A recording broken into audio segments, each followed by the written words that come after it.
এই জন্য নামাজ আল্লাহর সাথে বান্দার সবচেয়ে প্রিয় সম্পর্ক। 5 ওয়াক্ত ফরজ নামাজ আমাদের পড়তে হবে আমাদের নিজের জন্য।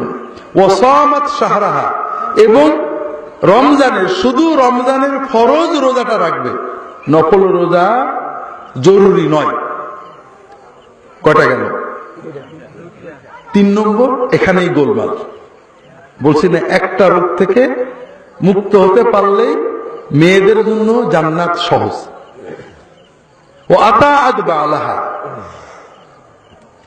মেয়েটা তৃতীয় যে কাজটা করবে, স্বামীর আনুগত্য করে সংসার করবে। আপনারা খুশি না বেজার? তত হবেনি, বউদের বিরুদ্ধে গেছে খুশি হবেন না। এটা উভয়ের কিছু জিম্মাদারি আল্লাহ দিয়েছেন। আল্লাহ রাসূল সাল্লাল্লাহু আলাইহি ওয়াসাল্লাম বলেছেন, মেয়েদের জন্য 2টো দায়িত্ব, ছেলেদের জন্য বেশি দায়িত্ব।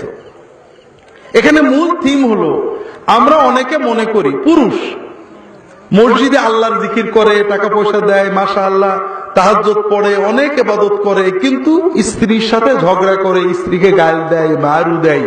এরকম হুজুর মার্কা মুসলমান আছে না নেই? আবার অনেক মহিলা শবে বরাতে ইবাদত করে, শাওয়ালের রোজা রাখে, শবে কদরে ইবাদত করে, কিন্তু স্বামীর সাথে ঝগড়া করে, আছে না নেই? কারণ আমরা মনে করি যে রোজা রাখবো আল্লাহর কাজ, জিকির করবো আল্লাহর কাজ, মসজিদে টাকা দেবো আল্লাহর কাজ, কিন্তু বোর সাথে কি করবো না করবো এটা তো আমার পার্সোনাল কাজ, এখানে তো আল্লাহর কিছু নেই।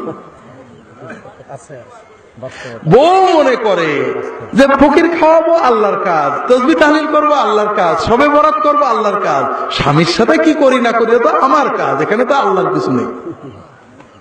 কিন্তু আল্লাহ রাসূল সাল্লাল্লাহু আলাইহি ওয়াসাল্লাম কি বলেছেন?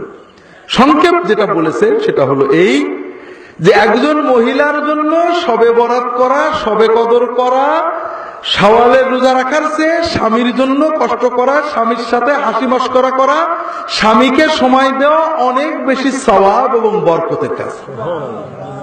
একজন পুরুষের জন্য তাহাজ্জুদ পড়া, মসজিদে জিকির ওয়াজিফা করার মতো বা তার চেয়ে অনেক বেশি সওয়াবের কাজ হলো স্ত্রী রাগ করলে রাগ সহ্য করে স্ত্রীকে গাল না দেওয়া, স্ত্রীর সাথে ভালো আচরণ করা।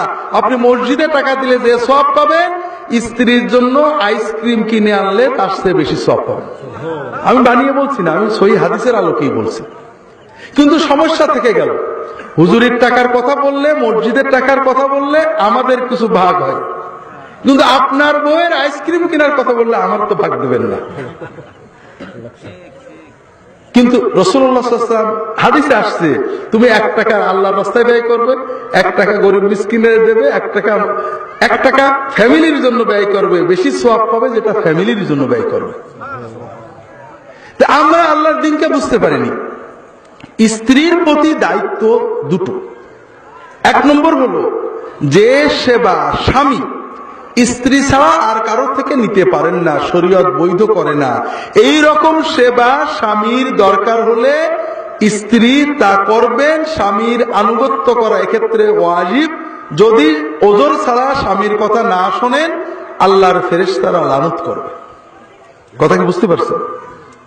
দ্বিতীয় হলো, বাড়ি থেকে বের হতে গেলে স্বামীর অনুমতি লাগবে। বাকি রান্না করা, বাচ্চা কাচ্চা দুধ খাওয়ানো, প্যাম্পার পরানো, সেবা করা, ঝাড় দেওয়া, গরু ছাগল সরানো, এসব ক্ষেত্রে স্বামীর সংসারে সহযোগিতা করলে স্ত্রী সওয়াব পাবেন। স্ত্রী যদি আপত্তি করেন, স্বামীর উপরে ওয়াজিব দায়িত্ব হলো স্ত্রীকে সহায়তা করা। কেউ সুবহানাল্লাহ বলেনি, কারণ সবার বিরুদ্ধে গেছে, কিন্তু আসলে পক্ষে গেছে, আমাদের বিরুদ্ধে গেছে। কয়েক মাস আমল করে দেখেন, বুঝতে পারবেন। তখন আর আমাদেরকে দোয়ার জন্য যাওয়া লাগবে না, হাদিয়াও দেওয়া লাগবে না, নিজের বাড়িতেই মনে হবে জান্নাত।